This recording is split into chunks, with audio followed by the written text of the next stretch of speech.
Welcome to another movie plot and enjoy the memories. It's set in an alternate reality with a quasi-authoritarian regime ruling out of the National Security Agency. After a string of recent kidnappings, the detectives Grant and his disposable partner Phil are sent out to investigate in a classic noir aesthetic. They pull up at the suspect's home in their Soviet Union-era car and dish out a healthy level of police brutality in order for some bum to give up the apartment number. When entering the building, they find a woman strung up and being bled into a bucket while her killer laughs maniacally to himself in the corner. The pasty trench-coated comedian refuses to surrender, so they light him up as nobody's got time for all the theatrics. When Grant checks for a pulse, the bullet-immune bloodsucker knocks him away, and it's Phil who's unlucky enough to have his throat bitten out. Grant is then thrown through a window but survives by landing on the hobo's house and witnesses the perp escape by scaling the building like he's Spider-Man.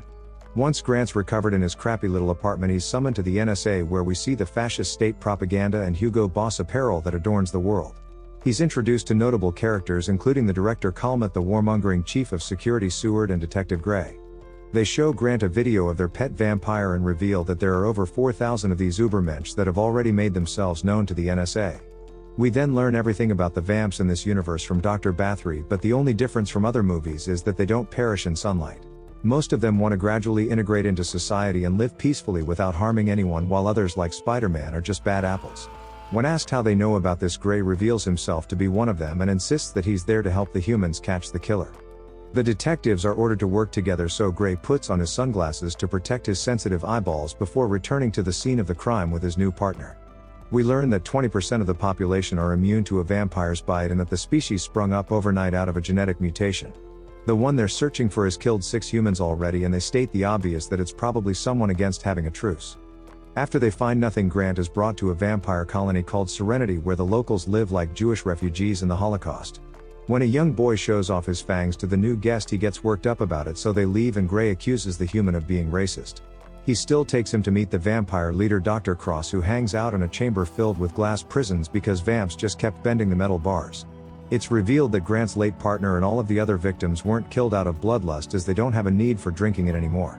Years ago, Cross developed a synthetic substitute to quench the thirst, which is why the vampire race is now willing to go public. As a show of trust between the two sides, he gives the humans a database on all of the known vampire locations, but it's a risky maneuver, as stated by Gray. Especially when you consider Grant delivers it to the NSA only to learn about Calmet and Seward's little Final Solution side project. In secrecy, the humans have hired Dr. Fleming to develop a virus that's capable of killing all of the vampires while leaving humanity completely unharmed. They'll only whip it out if the current plan to coexist doesn't work out, so Grant and Gray get back on the case to prevent a genocide.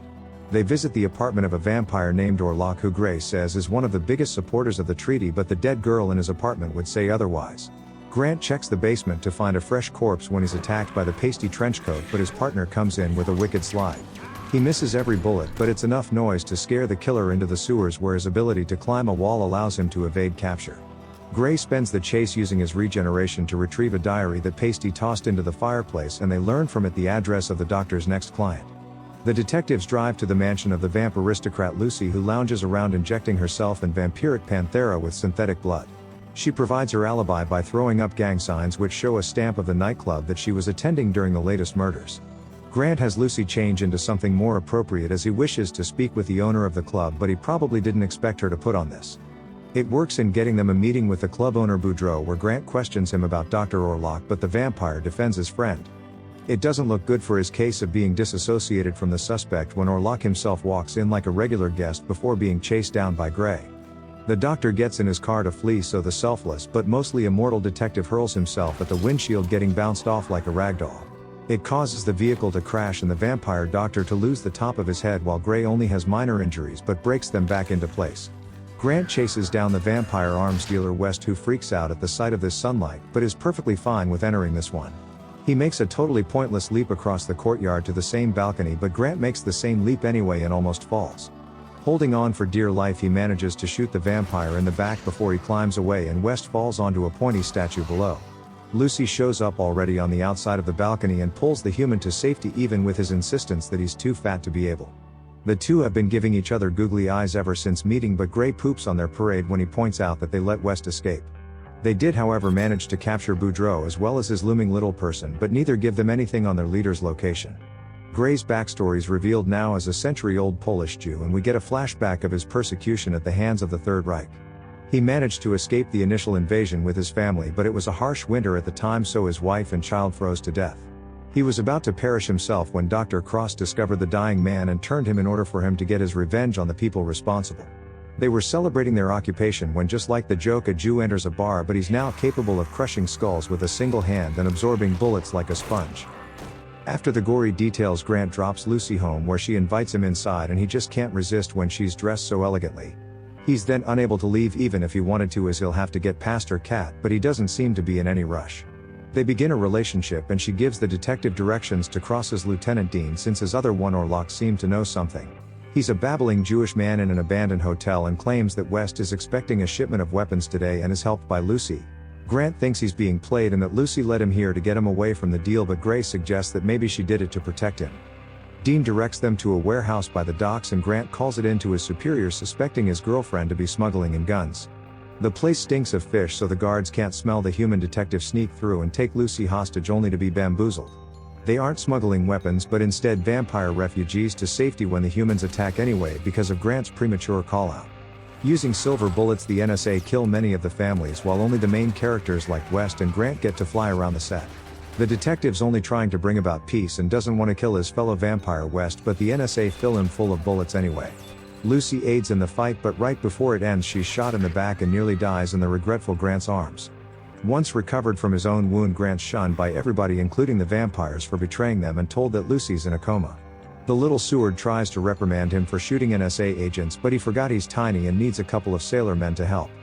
He wants to fire Grant, but his command is superseded by the director, who tells the detective to get back on the case as Calmet's own daughter's just been kidnapped.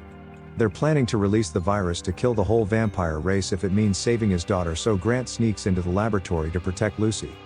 Intent on stealing a sample so that Dr. Cross can create an antidote, the vampire leader's revealed to be a traitor and drains Gray of his blood. Dr. Fleming is revealed to be Cross's co-conspirator and has altered the virus to be deadly towards humans instead of vampires. He's going to shoot Grant with his own service pistol and tell an unnecessary story of how he took it away from him instead of just shooting him with his own gun. It's so that Grant can get the upper hand when the gun's revealed to be empty, but Cross arrives and knocks the detective unconscious. The scientist thinks the deal he made is for immortality, but what Cross actually promised is a relief of pain, which translates to slitting the traitor's throat. Grant's then imprisoned in one of the glass cages alongside a still living Gray who's just exhausted from being drained of all his blood. Cross reveals that it was he who personally killed Phil and believes that as long as humans and vampires remain separate races, there will always be conflict. He intends to turn the whole world into vampires, and those that won't accept the blood or in the 20% are just collateral damage. Cross expects the starving Gray to feed on the human when removing the glass between them, but he resists killing a fellow officer. He smashes through the cage, as it's only glass after all, and bites out Dr. Cross's throat, allowing Grant to run to the armory and grab a weapon. It gets his neck broken for his troubles, and the vampire leader goes after the human, but we have about half a dozen fakeouts with Gray dying. He keeps recovering every time, and when Grant breaks a shotgun over Cross's arm, he just picks it up and impales it through Cross's torso. He then collapses and takes a nap while Grant sticks a grenade in the pole hole and blows the vampire leader to pieces. Gray's now conveniently awake again and makes a full recovery to accept commendation for reigning in the vampire renegades. The final scene shows the other savior of the world reconnecting with Lucy after she wakes up from her silver bullet coma. Grant explains that he's one of the 20% that can't become a vampire, and that Lucy will just have to live with him getting old and dying. She's up for it until at least the human ages her out, while Gray becomes his permanent partner in the police force. And the movie ends.